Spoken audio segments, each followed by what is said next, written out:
There's a problem in healthcare right now, and I think it's an amplified version of really the collective nervous system activation that our entire society is experiencing. It's frustrating to see a profession that you've loved, I'm going to cry now, and have felt called to disintegrate because of poor work environments. We're struggling. It's a time of, I always say, like, protracted despair in many ways. We all want the same thing, which is health and well-being. If you're not taking care of your workforce, you will never have compassionate care. Well before the COVID-19 pandemic, close to 40%, even sometimes more, of healthcare workers were reporting symptoms of burnout, meaning emotional exhaustion, depersonalization, treating patients like objects, and feeling ineffective in their work. To see committed, caring, compassionate health professionals and other health workers leave because they cannot behave in ways that they think are ethical and morally right and compassionate, that is really heartbreaking. Our staff would say, I need more help, we need more help, we need more resources around wellness. And we would throw things at them honestly. We would send EAP to them. We would have counselors. We would have open hours. We would do all these things. We did some baseline surveys of the leaders, and they found out that they weren't all necessarily on the same page with regard to whether or not they understood what health workers really needed. So that provided a rich, fertile soil for discussion and reflection amongst the teams, a chance to step back and say to each other, what is it that we're trying to do? What are our values? Are we living our values? And if not, what do we need to do to change? We didn't fully understand what our team was asking for. We didn't understand the resources we had weren't meeting those needs. EAP, HR offering access to mental and behavioral health care, it's essential. But it's treating something after it has emerged rather than trying to get at the roots of the problem, which are really organizational, systemic, if not societal. So we created the Healing Healthcare Initiative.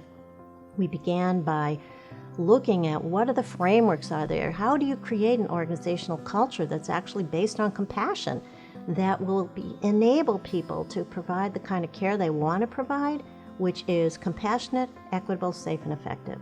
Those are the 4 key pieces that we all want to do. We found the Healing Healthcare Initiative opportunity truly at the perfect time because the program's focus on leadership and organizational change was really what we were ready for and where we were at. And the offer to have the experts help us do that was just amazing. And it really emerged from this work that we were exploring on the impact of trauma and caring for traumatized patients on both the patients, populations, and the healthcare workforce. It was like, it's not just Elmhurst, or it's not just me. I'm not alone in coming up against whatever this obstacle is.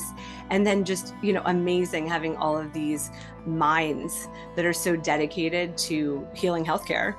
It's very comprehensive. The key principles include psychological and physical safety, trust and trustworthiness, diversity and equity, inclusion, voice, and choice, meaning being included in the decisions that are going to affect how we do our work, team cohesiveness and collaboration, and mental health and well-being.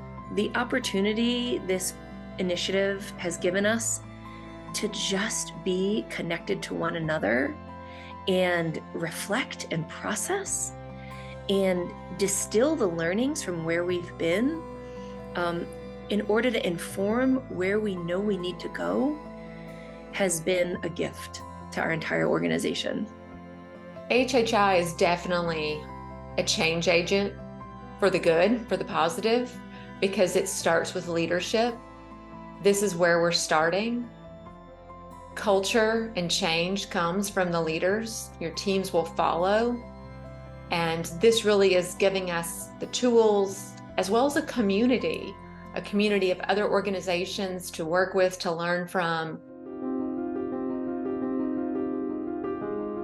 It is a senior leadership education and support program, and its goals are really to help senior leaders conceptualize and operationalize changes to their processes, their operations, how they allocate resources, how they plan strategy, based on the key principles, because those are the full holistic view of what's needed to support compassionate healthcare culture. Changes from HHI are absolutely measurable. I mean, one of the things that we are working on is a compassion dashboard. So we're going to put all of these metrics in one place that look at the health and wellness of an organization. And that's one of the first things that we've learned from HHI are, what are those metrics and how do we want to look at them? Are we looking at turnover? Are we looking at our staff, our employee engagement scores? HHI is really a framework that really will have a profound effect, I think, on the future of healthcare in our society.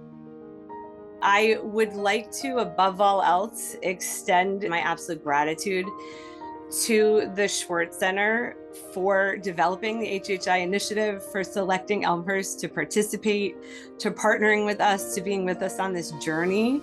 I don't think we would have known where to start without the HHI initiative as an institution. We knew we needed to address the wellness and the health of our workforce and our institution, but knowing where to start, knowing what that even looks like, would have been a challenge for us. So this program gives us structure, and it gives us literally the roadmap to get there.